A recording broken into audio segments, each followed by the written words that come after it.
उत्तरी अफ्रीका के देश लीबिया में इस समय तबाही का मंजर है। पूरे देश में कह सकते हैं कि त्राहिमाम मची हुई है, जिसकी वजह है बीते रविवार को अचानक से भूमध्य सागर में तूफान आता है और वो तूफान लीबिया के उत्तर पूर्वी शहर डरना को पूरी तरीके से बर्बाद करके रख देता है।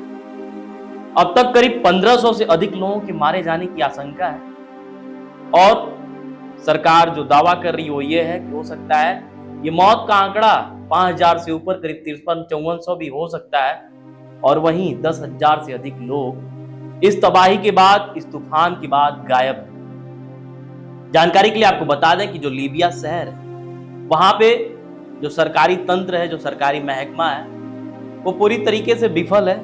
वहां पे जो राजनीतिक और प्रशासनिक इकाइयां हैं वो बेहद ही कमजोर है। इसकी वजह है कि जो लीबिया की स्थिति है, जो सरकार है, वो अपने विरोधियों को शांत नहीं कर पाती। लीबिया की जो संरचना है, आप मैप पे देख पा रहे होंगे, स्क्रीन पे आपको मैप दिख रहा होगा।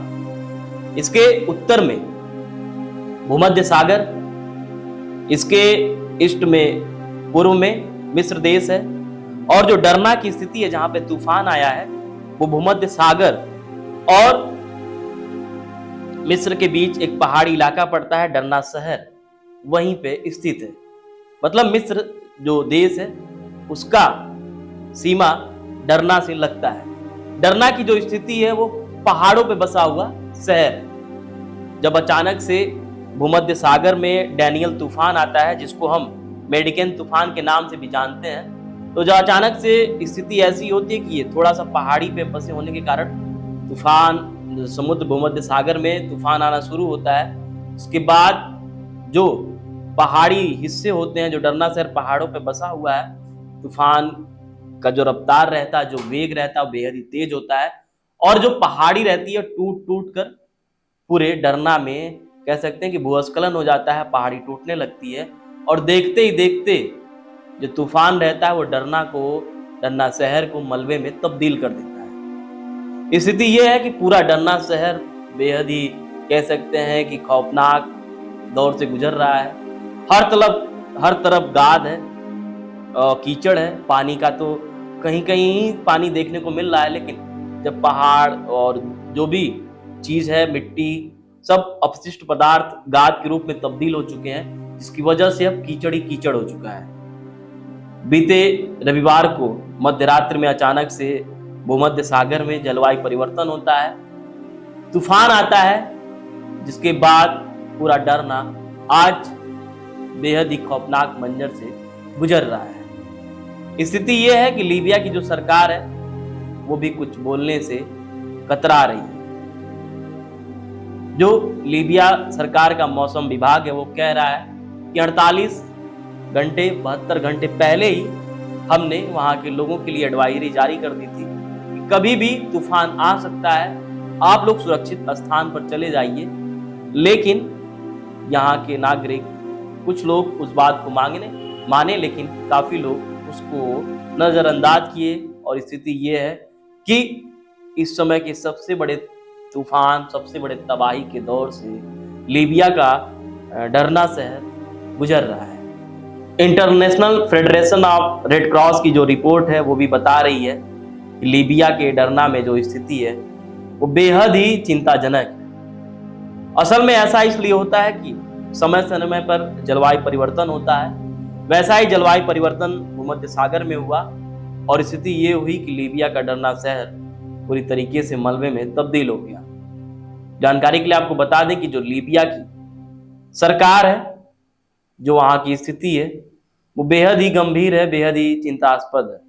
वजह यह है कि सरकार होने के बाद भी जो विपक्षी पार्टियां वो अपनी अलग सरकार चलाती हैं। लीबिया के पूर्व में अलग विपक्षी पार्टी अपनी सरकार चलाती है, तो वहीं पश्चिम में भी जो विपक्षी पार्टी है वो अपना अलग सरकार चलाती है। कहने का मतलब ये है कि लीबिया में जो सरकार है, जो उसकी स्थिति है, बेहद ही कमजोर है, जिस वजह से वो जो विपक्षी दल हैं लीबिया में वो बेहद ही सक्रिय हैं, या फिर यूं कहें कि सत्ता के खिलाफ कभी भी आंदोलन कर देते हैं और जो वहां की जनता है उसको त्रासदी की दौर से गुजरना पड़ता है।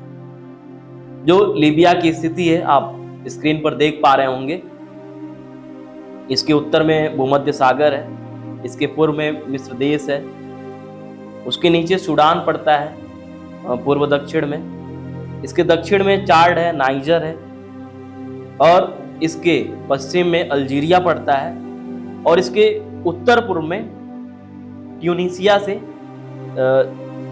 लीबिया सीमा बनाता है। फिलहाल त्रासदी के दौर से लीबिया गुजर रहा है। कितने लोग इस तूफान की वजह से अपनों को खोते हैं, कितनों की जिंदगी तबाह होती है, आंकड़े बढ़ते जाएंगे, लेकिन कहीं ना कहीं भूमध्य सागर में आया तूफान लीबिया को और अधिक आर्थिक रूप से कमजोर कर गया। बात करें आर्थिक स्थिति की, तो लीबिया की जो स्थिति है वो आर्थिक तौर पर पूरे विश्व में 91वें स्थान पर आता है, और जो इसकी आर्थिक स्थिति है वो दिन प्रतिदिन कमजोर होती जा रही है। गरीबी का जो स्तर है वो बढ़ता ही जा रहा है। फिलहाल इस डैनियल तूफान की वजह से डरना शहर तो तबाही हुआ है, साथ ही साथ लीबिया की जो आर्थिक स्थिति है, सरकार की जो स्थिति है, उस पर एक और प्रहार कर दिया है। आर्थिक रूप से लीबिया की कमर को तोड़कर रख दिया है, क्योंकि डरना शहर अब पूरी तरीके से मलबे में तब्दील हो चुका है। अब पुनः शहर को बसाने में समय भी लगेगा और पैसों की भी, रुपयों की भी ज़रूरत पड़ेगी। तो लीबिया में फिलहाल जो लीबिया की स्थिति है वो बेहद ही कमज़ोर आर्थिक स्थिति है। ऐसे में सरकार की जिम्मेदारी और अधिक बढ़ जाती है। अब सरकार किस तरीके से काम करती है अपने पुनर्निर्माण में, ये देखना होगा, और साथ ही विपक्षी जो ताकतें हैं वहाँ पे लीबिया में, वो किस तरह से जनता के प्रति सहानुभूति दिखाती हैं और क्या काम करती हैं, ये आगे देखने वाली बात होगी। फिलहाल लीबिया की स्थिति बेहद ही चिंताजनक है। वहाँ लोगों के मारे जाने की जो संख्या है वो दिन प्रतिदिन बढ़ती जा रही है। अभी भी लाशें मलबे में दबी हुई हैं। सरकार लगातार प्रयास कर रही है कि उन लाशों को निकाला जा सके, उन लाशों को उनके परिवारजनों को सौंपा जा सके। फिर मिलेंगे एक नई जानकारी के साथ, तब तक के लिए इजाजत दीजिए। धन्यवाद। जय हिंद, जय भारत।